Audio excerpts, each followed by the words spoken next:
নানা আয়োজনে বাসন্তী সাজিয়ে বসন্তকে বরণ করেছে বাঙালি। বসন্তের আগমনে প্রকৃতির মতো মানুষের জীবন ও সুখ এবং সমৃদ্ধিতে রঙিন হয়ে ওঠার চাওয়া ছিল পহেলা ফাল্গুনের সব আয়োজনে। দেখুন কাজিম দাদের রিপোর্ট।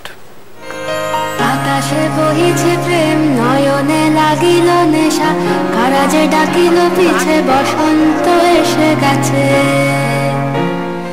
ফুলেল বসন্ত, মধুময় বসন্ত, যৌবনের উদ্দামতায় মন প্রাণ কেড়ে নেওয়া বসন্তের আজ প্রথম দিন।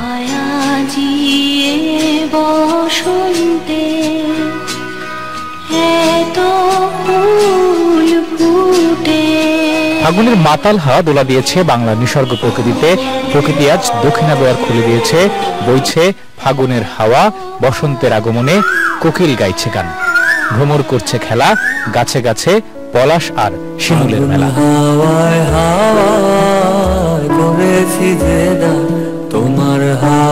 লাল হলুদ আর বাসন্তী রঙে প্রকৃতির সাথে নিজেদের সাজিয়ে আজ বসন্তের উচ্ছলতা ও উন্মাদনায় ভাসছে বাঙালি। ভোর থেকেই বাসন্তী রঙের শাড়ি আর হলুদ পাঞ্জাবি পরে তরুণ তরুণীরা ছুটে আসে ঢাকা বিশ্ববিদ্যালয়ের চারুকলায়। বকুলতলায় নাচে আর গানে বরণ করা হয় ঋতুরাজকে।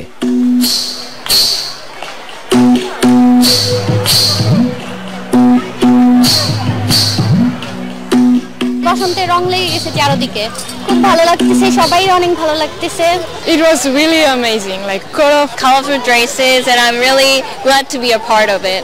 অবশ্যই ভালো লাগে, সবসময় ভালো লাগে। I love colorful event. কি যে ভালো লাগছে হয়তো বলে বোঝানো অনেকটা এরকম রঙে রঙে রঙিন। স্পেশালি ফ্রেন্ডদের হচ্ছে একটা হ্যাং আউট হয়।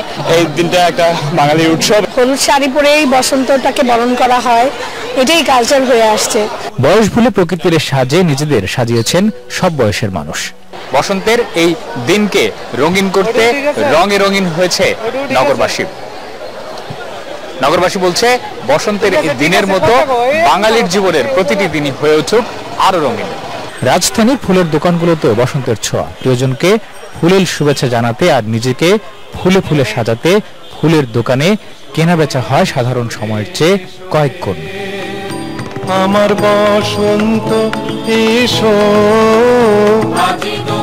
কাজিম দাদ, চ্যানেল আই, ঢাকা।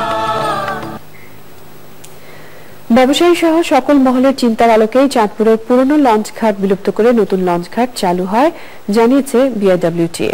কিন্তু